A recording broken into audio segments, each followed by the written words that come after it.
कामिका कहाँ तक पहुंची है? ये जो सवारी है, सफर है, कहाँ तक पहुंचा है? कितनी परिक्रमा जो है वो हो चुकी है और कितनी बाकी है?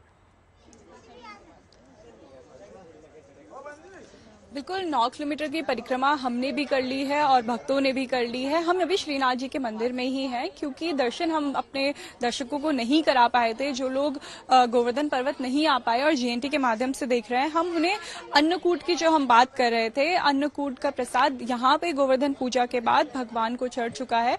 पंडित जी से मैं जानना चाहूंगी कि अन्नकूट में क्या क्या भगवान को चढ़ाया है।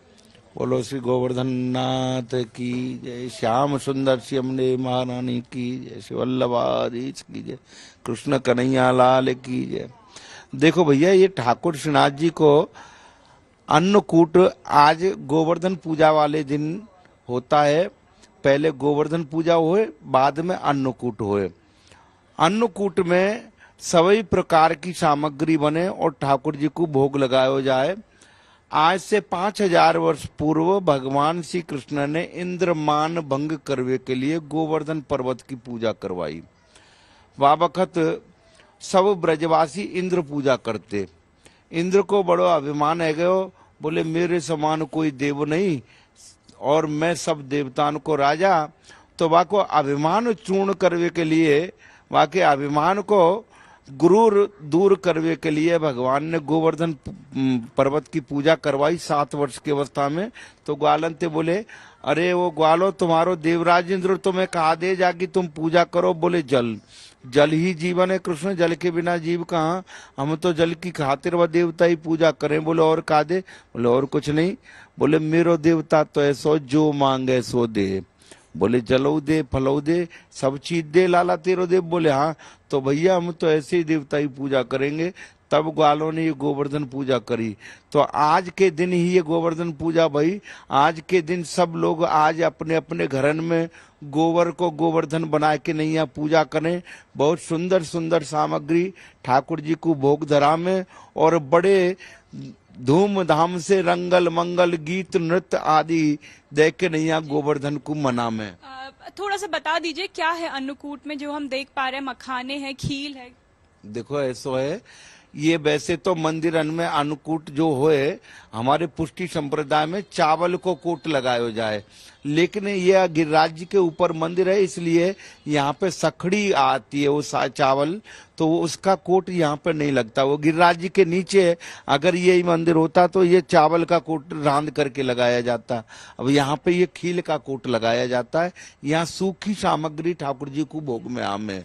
बाकी सभी मंदिरों में चावल, कड़ी, दाल, साग, भात आदि, लड्डू, मोहनथाल, बर्फी, रसगुल्ला, रसमलाई, जो भी कुछ बनाना चाहते हो 56 प्रकार की सामग्रियां यहाँ में बने। तो बिल्कुल गुंजन, हमने ब्रिज भाषा में समझ लिया कि कथा भी क्या है, बिल्कुल अनामिका, मैं यही कहने वाली थी क्योंकि ब्रजवासियों को लगता ही नहीं है कि श्री कृष्ण उनके भगवान है। उनको लगता है उन्हीं के बीच में से एक बाल सखा है जो हमारे ईश्वर हैं, हमारे आराध्य हैं। इसीलिए उनके बारे में जो भी आपको ब्रजवासी मिलेगा, आप जिससे बात करेंगे, वो बिल्कुल ऐसे बात करता हुआ नजर आएगा जैसे उन्हीं के घर के छोटे से बच्चे के बारे में वो बात कर रहे हैं। डीपी शास्त्री जी, अब मैं आपका रुख करना चाहूंगी। लगातार गोवर्धन परिक्रमा, गोवर्धन पूजा के बारे में हम जान रहे हैं, लेकिन अन्नकूट के प्रसाद के बारे में बताएं। अन्नकूट के प्रसाद में क्या क्या बनाना चाहिए, कैसे उसे तैयार करना चाहिए, क्योंकि मोटा अनाज उसमें महत्वपूर्ण होता है, बाजरा जिसे हम बोलते हैं, साथ ही साथ कढ़ी चावल बहुत महत्वपूर्ण होता है। तो उसके बारे में थोड़ा सा हमारे दर्शकों को बताएं। देखिए, अन्नकूट के प्रसाद में चावल, घिया, सीताफल, बेसन, अन्य प्रकार के बाजरा, जितने भी हमारे अन्न है, सब अन्न का एक प्रकृतिक के रूप में पूजा करके भोग लगाया जाता है।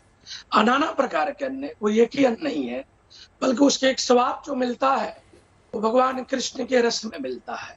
क्योंकि गोवर्धन गिरिराज का अंश भगवान की भाव भक्ति उस प्रसाद में समा जाता है। अन्नपूर्णे सदा पूर्णे शंकर प्राण वल्लभे ज्ञान वैराग्यम सिद्ध्यर्थम भिक्षाम देहि त्वं पार्वती। माँ भगवती पार्वती आशीर्वाद के रूप में उस प्रसाद को जनमानस में सबको प्रदान करती हैं, अदृश्य रूप में, बल्कि जिसका मालिकाना हक है वो भगवान गोवर्धन को है, गिरिराज को है। आज गोवर्धन की पूजा, गोवर्धन का महाप्रसाद यहाँ तक करके वहाँ की फेमस मिठाई बालूशाही है। गोवर्धन की बालूशाही के प्रसाद लोग खाते हैं। तुलसी पत्र की इसमें बहुत ज्यादा महिमा लिया गया है। तुलसी पत्र भगवान को बड़ा प्रिय है, मन प्रेसी है तुलसी भगवान की। कृष्णाय वासुदेवाय हरे परमात्मने प्रणत क्लेश नाशाय गोविंदाय नमो नमः। अन्नकूट के भोग लगा करके आप प्रसाद ग्रहण करें तो आपका जो क्लेश है या शरीर से, मन से, तन से, उस सब क्लेश को भगवान दोष दूर कर देते हैं, एक क्षण में दोष दूर कर देते हैं।